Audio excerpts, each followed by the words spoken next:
Prynhawn da, a chroeso cynnes i Eglwys Dewi Sant, i wasanaeth Cyngor Eglwysi Cymraeg Caerdydd ar y dydd Gwener y Groglith hwn. Mae'n dda gweld cynifer ohonoch yma eleni eto, a da yw ni ar y diwrnod hwn ddod ynghyd fel cyd-Gristionogion ac eglwysi y ddinas hon, i gyd addoli, i gerdded gyda'n gilydd llwybr y groes, i nesau at droed y groes, ac i gyd dystio i'r cariad rhyfeddol, cariad Duw ym mhrynedigaeth y byd trwy farwolaeth ein harglwydd Iesu Grist. Tra bod y byd yn prysuro heibio yn mhelydrau heilwen braf y diwrnod hwn o Wanwyn, yr ydym wedi neilltuo i'r fan hon i sefyll ac i syllu yng ngoleuni hael cyfiawnder. Mae popeth sydd angen arnoch yn y gwasanaeth hwn yn y llyfryn.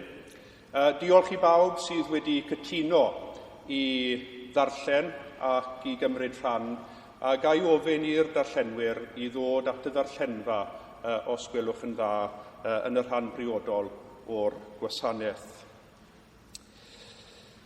Dyn ni yn gobeithio bod ni'n recordio'r gwasanaeth hwn, os mae'r technoleg yn gweithio, a'r bwriad yw i droi mewn i bodlediad mwyn ei ddarlledu nes ymlaen heddiw ar gyfer y rheini sy'n methu bod yma gyda ni.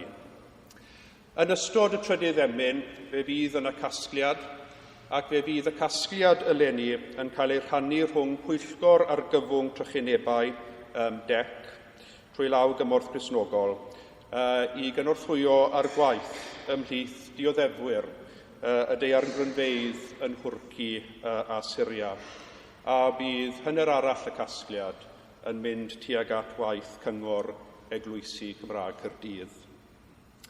Gai ofyn i chi nawr droi i weiliod dudalen 1 i'r intrada. Fe wnewn ni cymryd eiliad neu ddwy o dywelwch, ac wedyn fe fydd yr organ yn ein harwain yn y canu.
O'i gael ar ddull dyn, darostyngodd Crist ei hun, gan fod yn ifydd hyd angau ar groes.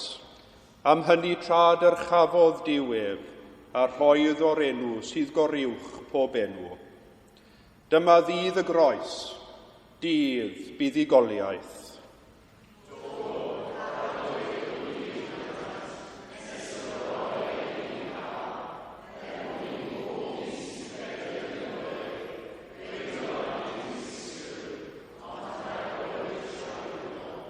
A ddolwn di o Grist a bendithiwn di.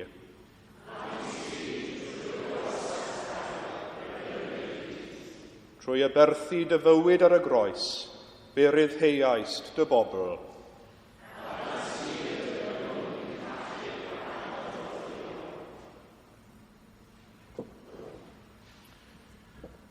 Oll alluog dad, Edrych yn drigarog ar dy deulu yma, y bu Iesu Grist ein harglwydd yn barod i gael ei frydychu ar ei fwyn, a'i draddodi ddwylo pechaduriaid a dioddef angau ar y groes.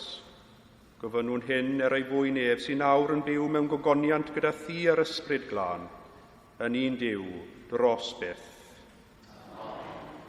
Dyma ddydd y groes.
Gwas dioddefus. Yn nawr bydd fy ngwas yn llwyddo, fe'i codir a'i ddyrchafu a bydd yn uchel iawn. Ar y pryd, roedd llawer yn syni ato.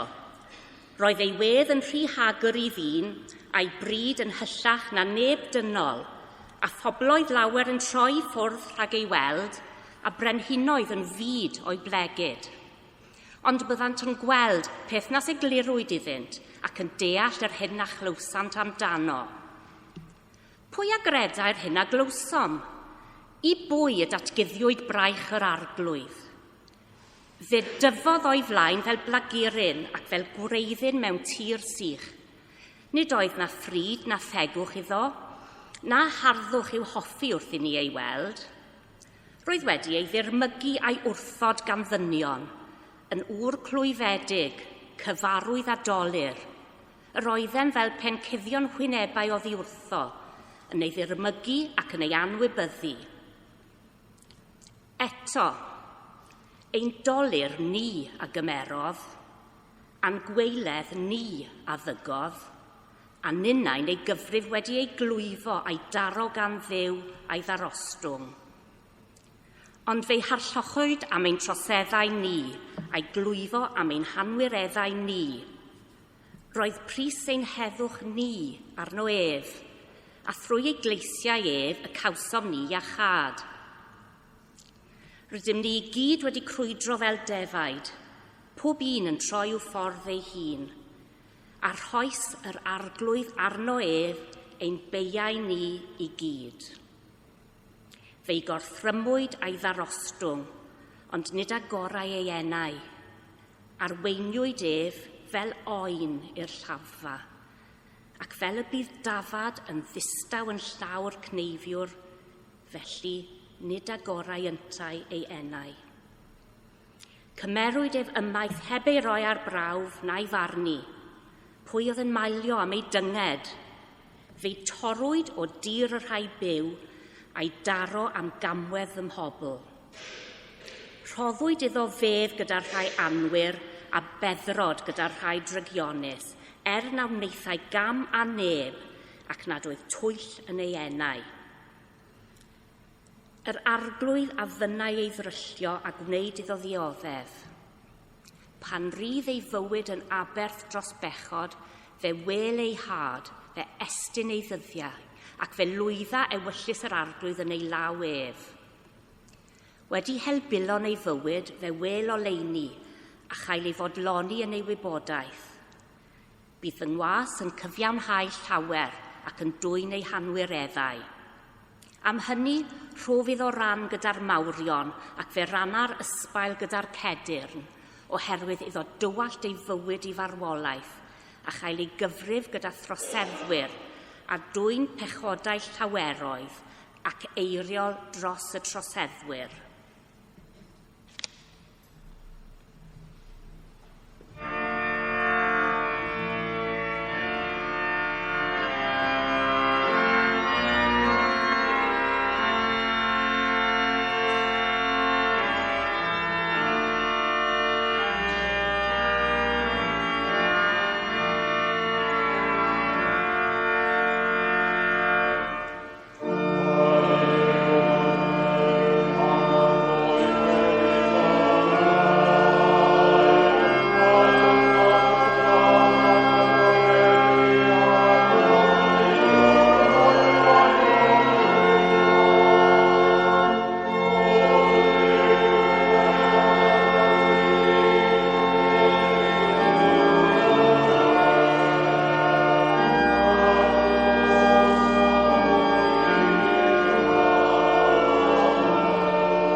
Darlleniad o'r llythyr at yr Hebraeaid, 10 bennod, adnodau 15-20.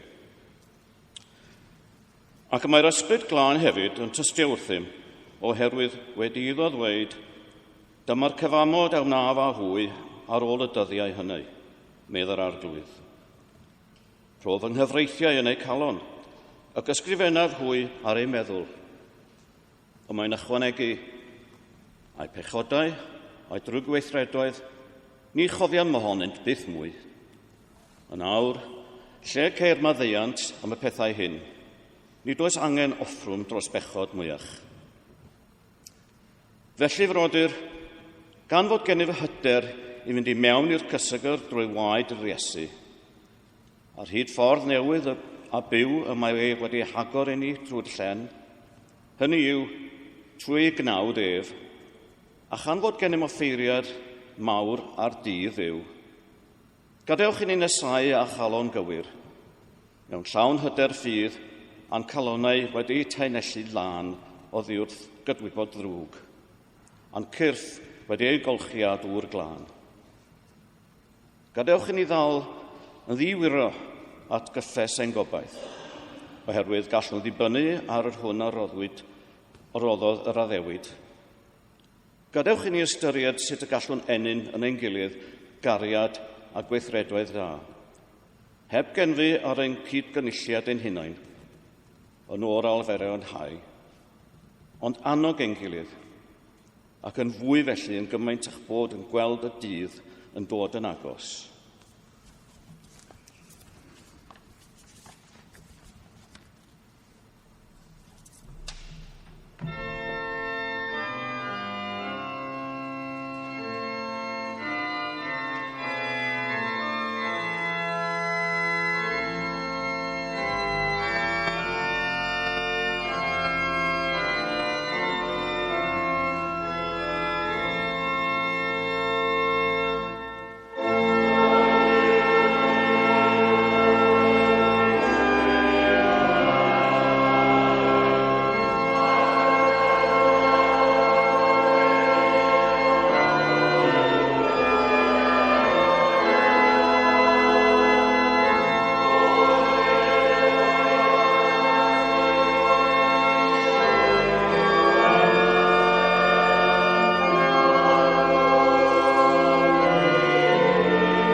Dydd paratoad y Pasg oedd ei, tua hanner dydd. A dywedodd Peilat wrth yr Iddewon, dyma'ch brenin chi. Wyddasant wytha, ymaith ag ef, croes hoelio ef. Y medda Peilat wrthynt, a dwif I groes hoelio eich brenin chwi. Atebodd y prif offeiriad, nid oes gennym frenin, ond Cesar. Ac yna traddododd Peilat Iesu iddynt i'w groes hoelio. Felly cymerasant Iesu, ac aeth allan gan gario'i groes I hun i'r man a elwyr lle penglog, yn iaith yr Iddewon fe gelwyr Golgotha. Yno croeshoeliasant ef, a dau arall gydag ef, un ar bob ochr, a Iesu yn y canol. Ysgrifennodd Peilat deitl a'i osod ar y groes, a dyma'r hyn a sgrifennwyd. Iesu o Nazareth, brenin yr Iddewon. Darllenodd llawer o'r Iddewon y teitl hwn, oherwydd roedd yn fan lle croeshoelwyd Iesu yn agos i'r ddinas. Roedd y teitl wedi ysgrifennu yn iaith yr Iddewon ac mewn Lladin a Groeg. Ac yna meddai'r prif offeiriad yr Iddewon wrth Peilat, paid ag ysgrifennu brenin yr Iddewon, ond yn hytrach, dywedodd ef, brenin yr Iddewon wy fi. Ac atebodd Peilat, hyn a ysgrifennais. Wedi ddynt groes hoelio Iesu, cymerodd y milwyr ei ddillad ef a'i rhannu'n bedair rhan, un I bob milwr. Cymerasant ei got hefyd. Roedd hon yn ddiwniad, wedi ei gweu o'r pen yn un darn. Peidiw na'i rhwygo hi, medda'r milwyr wrth ei gilydd. Gadewch yn ei fwrw coelbren amdani I benderfynu pwy gaif hi. Felly cyflawnwyd yr ysgrythyr sydd yn dweud, hynasant fy nillad yn ei misg a bwrw coelbren ar fy ngwisg. Felly gwnaeth y milwyr.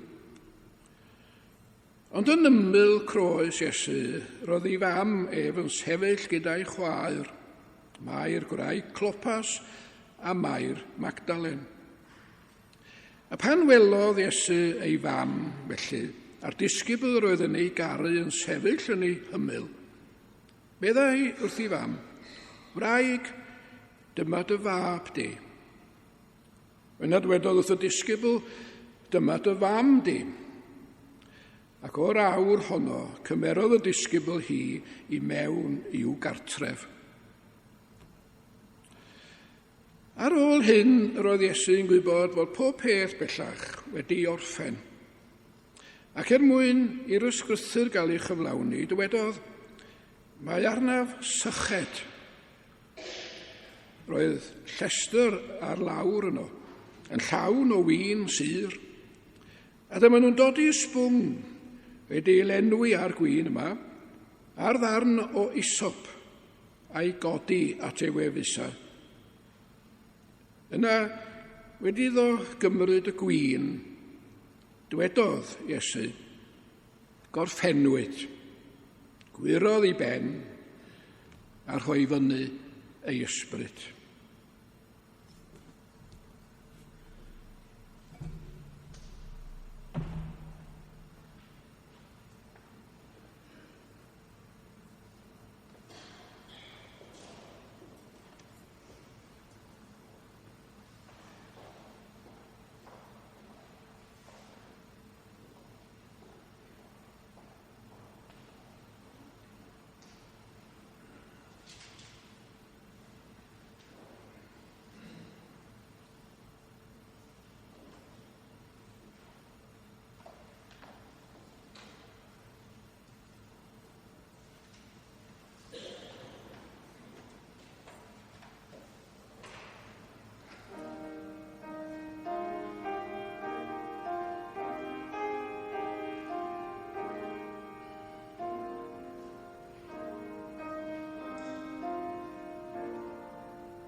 Yn enw Duw, y Tad y Mab a'r Ysbryd Glân.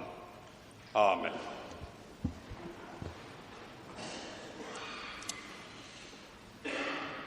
Dwi'n codi fy nhestyn ar gyfer ein myfyrdod y prynhawn yma, ond darlleniad cyntaf o lyfr y proffwyd Eseia, o'r darn hyfryd, barddonol, gobeithiol ac eto'n ddirdynol a heriol, lle cawsom y proffwyd Eseia yn rhoi darlun byw i ni o'r gwas dioddefus, a'i ddioddefiadau, y gwas sy'n dioddef ar cam, y gwas sy'n cael ei gamdrin, y gwas sydd, trwy ei ddioddefiadau hun, mawr syndod i bawb, yn dod yn falm maddeuant, glanhad a chymod i eraill. A dyma fy nhestyn, yn awr bydd yng ngwas yn llwyddo, fe'i codir a'i ddyrchafu, a bydd yn uchel iawn. Bob Gwener y Groglith, fe ganolbwyntiwn ar y groes, ac yn bennaf oll ar farwolaeth Iesu Grist. Wrth gwrs, mae'r groes yn ynatod o'n ffydd. Ffordd y groes yw ffordd pob Cristion. Ond ar y degau o'n bywydau, mae'r groes yn gallu bod yn flaenllaw iawn yn ein meddyliau. Ar y degau eraill nad yw mor flaenllaw, ond mae'r groes yno bob amser. Weithiau fe welwn ni ogoniant y groes. Ar y degau eraill fe welwn ei hylltra. Ond bob tro fe welwn ni yno gariad Duw a'n gobaith ni, y marwolaeth Iesu Grist. Pan ath genhadon allan i Tsieina, a hynny yn y 10 ganrif ar 10, fe ddechreuwn nhw ar ei gwaith o gyhoeddi yr Efengil. A phan clywodd yr ymerawdwr, Cibilla Can, y neges y cenhadon hyn, fe ddywedodd, chwi Gristionogion, chwi di cymryd teclyn hyll artaith a dianyddiad a'i droi yn rhywbeth brydferth. Ond, ni wedi troi yn rhywbeth brydferth. Ond nid ni Cristionogion sydd wedi troi y teclyn o artaith yn rhywbeth prydferth, ond Iesu Grist a'i hun, trwy ei farw ar groesbren. Sut? Oherwydd yn ei farwolaeth, fe welwn ni rhywbeth yn fwy na farwolaeth dyn trienus a gafodd gam wrth dderbyn y fath gosb. Ond fe welwn ni Dduw yn llwyddo gweithaf ffolineb a chilni a chasineb y ddynoliaeth, yn llwyddo yn ei fwriadau cariadlon.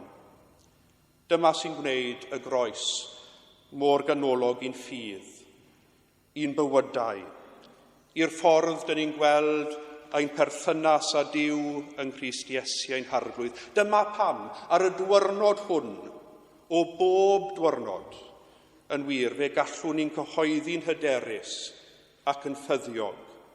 Dyma ddydd y groes, dydd buddugoliaeth. Ac felly mae Gwener y Groglith yn ein gwahodd ni i ddod ac yn ein meddyliau a'n cylonau i gamu allan o'r dorf. Y dorf o bobl hynny oedd yn gwawdio ac yn watwar Iesu. Allan o'r dorf o'r bobl yn mynd o amgylch ei bywydau'n ddihyd ac yn ysgwyd ei pennau mewn dirmyg. Camu allan o'r dorf, mwyn nesau at y groes a sefyll yn y man anodd hwnnw wrth droed y groes. Ie, i sefyll gyda Mair Mam Iesu, I sefyll gyda Mair gwraig Clopas a Mair Magdalene a Ioan y disgybl. Sefyll gyda'n gilydd yn ymyl y groes a gofyn y cwestiynau tyngedfennol. Ai am fy meia I, dioddefodd Iesu mawr? Ai trwy ei gleisiau ef, y caf iachad? Ai dyma'r fan y gallaf ollwng fy mhryderon, fy ofnau, fy eogrwydd, fy methiannau, fy mechodau, a derbyn ba maddeiant I esmwythau y briwiau sydd yn rhan o mywyd I.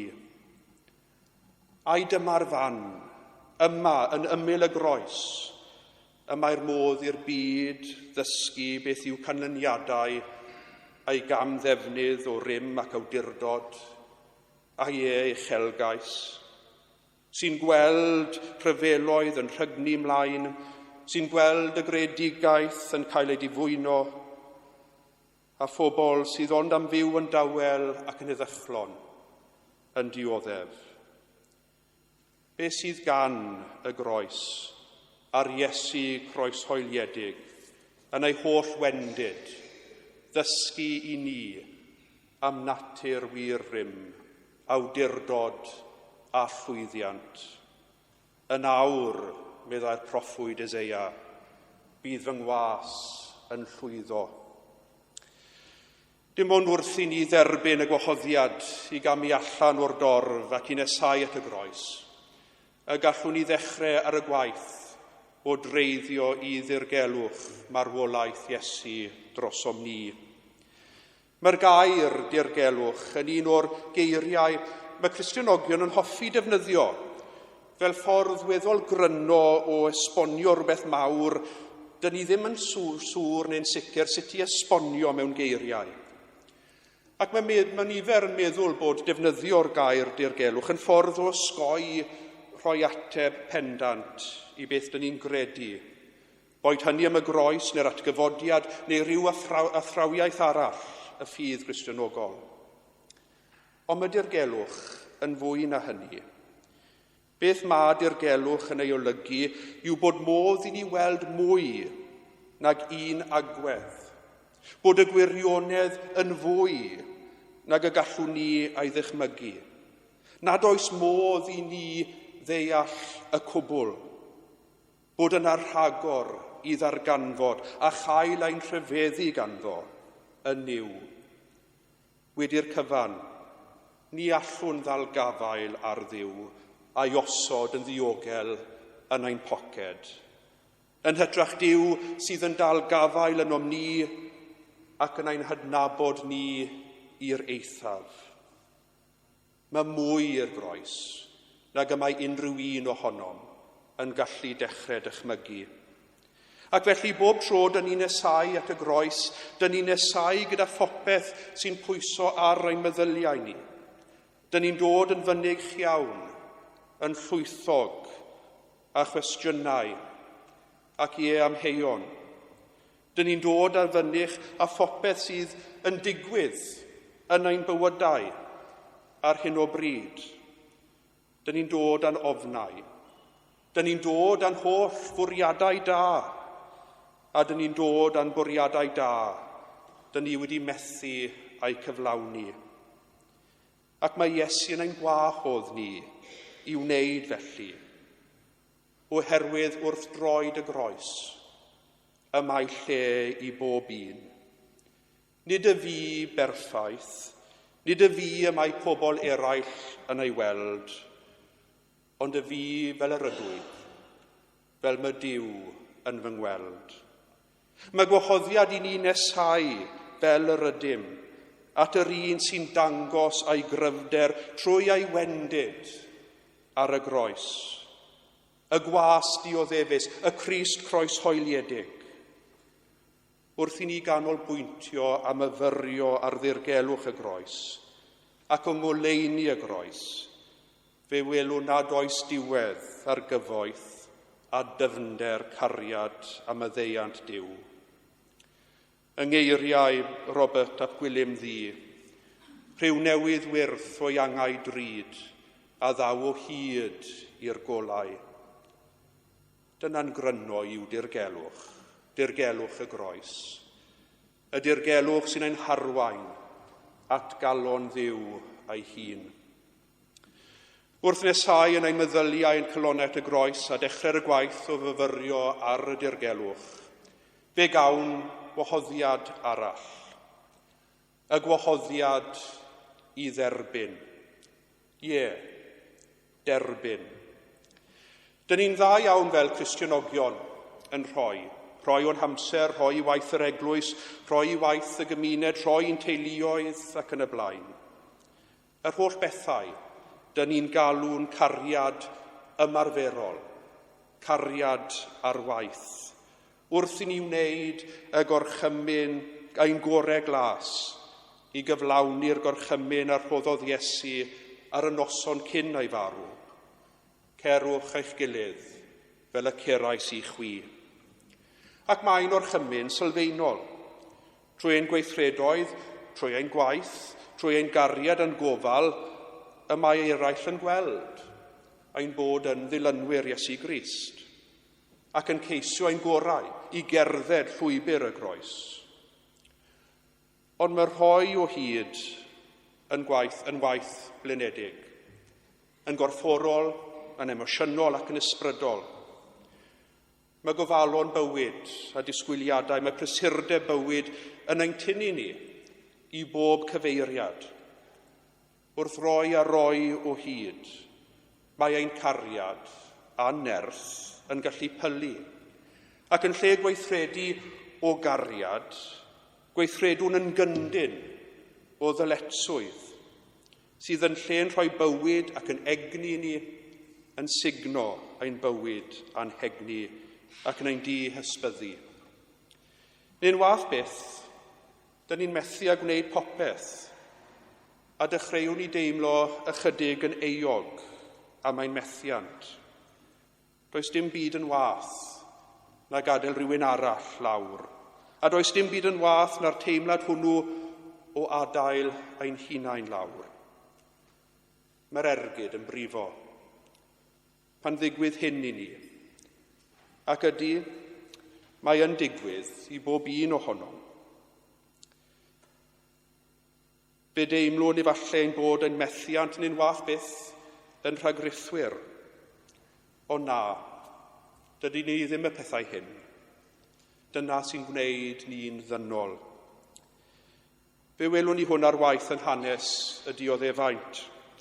Ystyriwch y disgyblion, pob un a'i gariad a'i ffyddlondeb i Iesu'n dair. Ac eto, pan ddaeth yr awr, pallu a wnaeth ei cariad, a'i penderfyniad i ddilyn Ief i'r eithaf.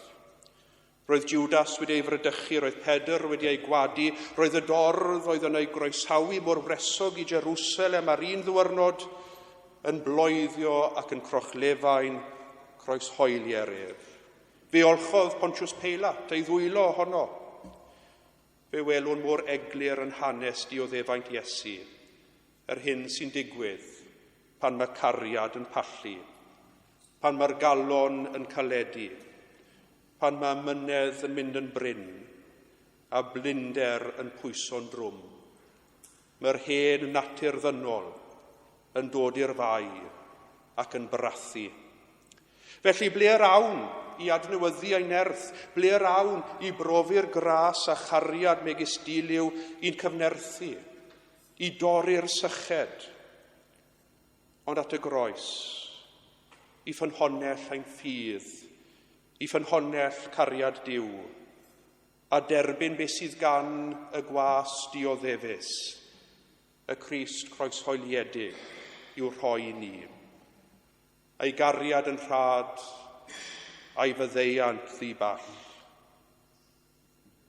Ond hefyd, wrth droed y groes, fe gawn dderbyniad llwyr, fel plant Duw, wedi ein creu ar ei lun a'i ddelw ei hun, plant sy'n heiddi tregaredd. Yn Iesu fe welwn ni was y gweision, y gwas dioddefus, sy'n gweini arnom ni, i'n hadnewyddu, i'n newid ni, i'n gwneud ni yn dibycach iddo ef. Gan gadw'r hen natur ddynol hwnnw, sy'n ceisio gwthio ei hun i'r blaen o'r neilltu, i dderbyn o'i gariad y berthol a welwn mor eglur ar y groes. Dyna'r cariad sy'n toddi'r mawr galedwch. Nid yn ein nerth ein hunain y cawn ein galw i wasanaethu byth. Nid yn ein nerth ein hunain y cawn ein galw i ddarostwng natur yr hen addas sydd ynom, ond yn nerth a'i gariad a chibol ef. Y gwahoddiad i dderbyn y Crist croeshoeliedig a gadael iddo weini arnom ni a gweithio ynom ni. Yn olaf, mae'r groes yn ein gwahodd ni i gymodi. I gymodi â Duw ac i gymodi a'n gilydd. Does dim yr un arwydd sydd mwy pwerus, sy'n dangos yr rhwyg sydd yn perthynas y ddynoliaeth a Duw na'r groes. Ac eto, does yr un arwydd sydd mor pwerus yn dangos y cymod sydd ar gael. Ond beth sydd ar groes i wneud â chymod? Yn Efengyl y Dioddefaint yn ôl Sant Luc, fe gawn yr olygfa hynod rhwng Peilat a Herod. Roedd y ddau yn cysau a'i gilydd. Roedd dim gair da rhyngddynt. Ond yn rhyfedd iawn, wedi Iesu gael ei anfon at Herod, a Herod wedi cael ei sbort a'i anfon yn ôl at Peilat. Fe gawn un adnod fach sydd hawdd ei methu. Daeth Herod a Peilat yn gyfeillion i'w gilydd y dydd hwnnw. Cyn hwnnw, yr oedd gelyniaeth rhyngddynt. Daeth cymod ym mherthynas y ddau wrth iddynt ddod yn wyneb a wyneb ar gwas dioddefus. Iesu, y ffigwr trienus, tawedog. Mae'r dioddefaint, yr holl sôn am elyniaeth, yn arwain at gymod, a chymod rhwng y cymeriadau mwyaf annisgwyl. Meddyliwch am eiliad am siap y groes. 2 ddarn o bren. 1 darn o bren yn dalsyth, ei droed yn gadarn yn y ddeiar, a'r pen yn estyn tua'r nef. Ac yna mae dan ni'r ail darn o bren ar y draws. Naill diwedd a'r llall yn estyn allan. Mae'r groes yn estyn i fyny ac allan, ond mae'r siap hefyd yn tynnu ein golygon i'r canol ac at ffigwr y gwas dioddefus, y croeshoeliedig 1, a'i freichiau ar led. Wedi ei godi, a'i ddyrchafu, ac yn Efengyl Ioan wedi ei orseddu yn uchel iawn. Yn gwahodd pawb ato ef, trwy y groes, y mae nef y deiar yn cael ei tynnu ynghyd.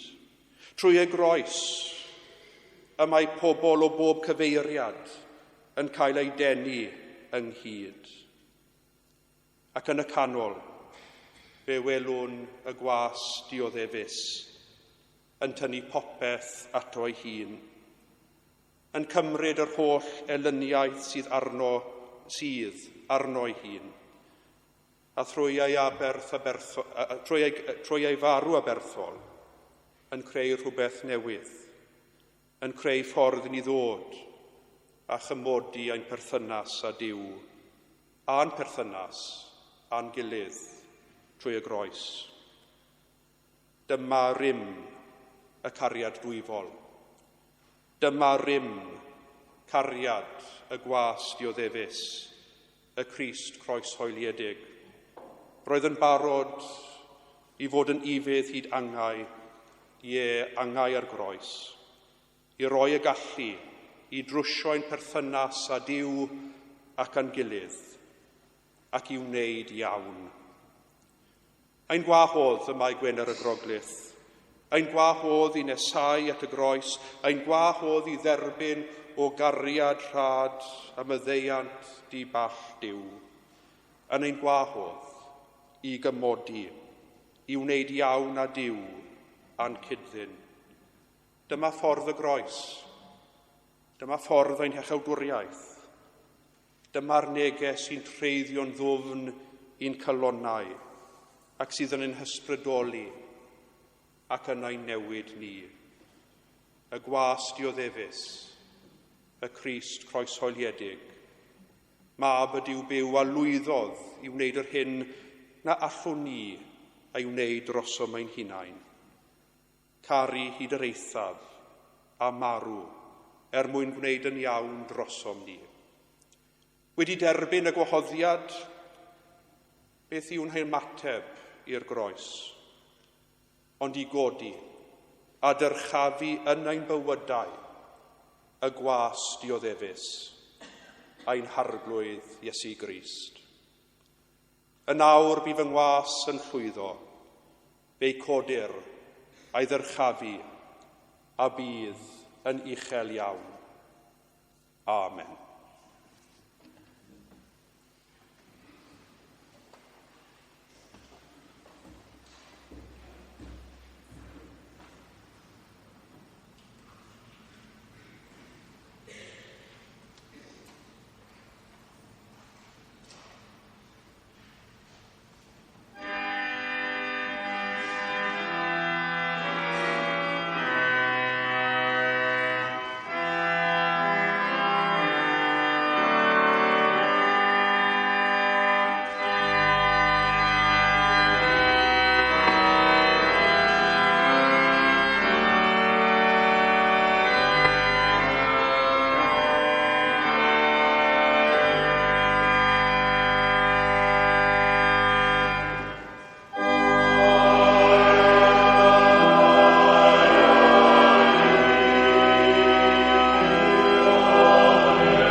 droed y groes, dygwn a'n gweddiau.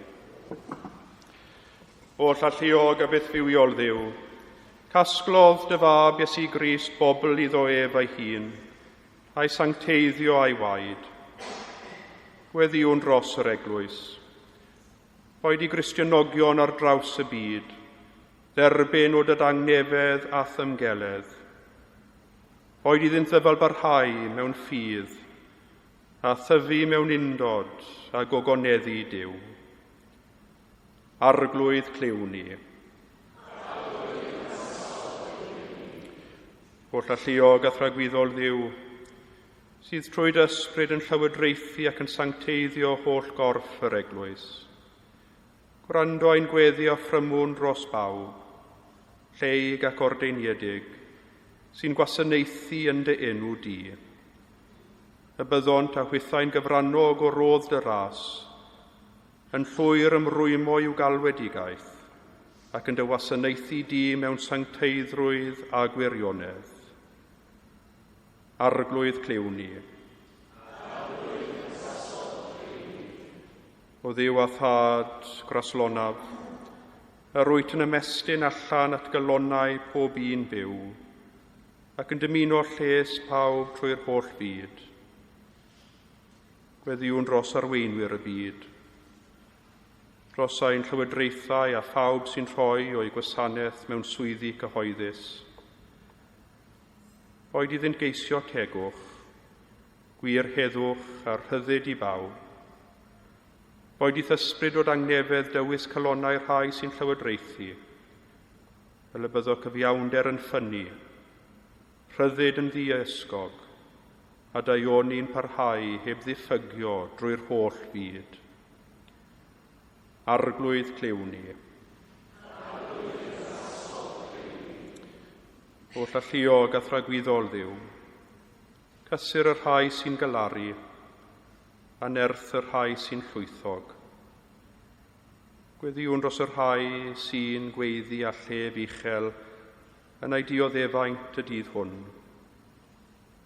Dros y newynog a'r sychedig, y caeth a'r tlawd. Dros y cleifion yr rhai sydd ynglyn cysgodangau. Dwy'n y gredigaeth gyfan i'w pherffaith cyflawnder, a dyroi bawb sy'n galw arnat yn ei cyfyngder, ymdeimlo athgariad a thrigaredd yn awr a'i hangen. Arglwydd Cliwni. Arglwydd ein arglwydd, gyda thwylo ar led ar y groes, tyn bawb at ati dy hun, a chasglaeth deyrnas holl blant gwasgaredig Duw. Arglwydd Iesu Grist, a groeshoelwyd drosom, cymorth bob un ohonom i garu fel y cerais ti, i fyw fel y bios ti fyw, i fod yn gymydog i'n cyd-ddynion yn ei hangen, fel y bios ti yn drigaredd yn gymydog i ni, a dioddef a marw drosom. Gyfynwn hyn yn ei enw. Amen. Ac fel y dysgodd ein hiachawdwr ni, gweddiwn yn neofn. Ein Tad, yr hwnnwyt yn y nefoedd, sancteiddiau'r denw, deled y deyrnas, gwneler dewyllus, megis yn y nef, felly ar y ddeiar hefyd. Dyroi ni heddiw ein bara beunyddiol, a maddau ni ein dyledion, fel y myddeiwn una'n dyledwyr, ac nac arwain ni i brofedigaeth, eithir gwared ni rhag drwg, canis eiddo ti yw'r deyrnas, a'r gallu, a'r gogoniant, yn oes oesoedd. Amen.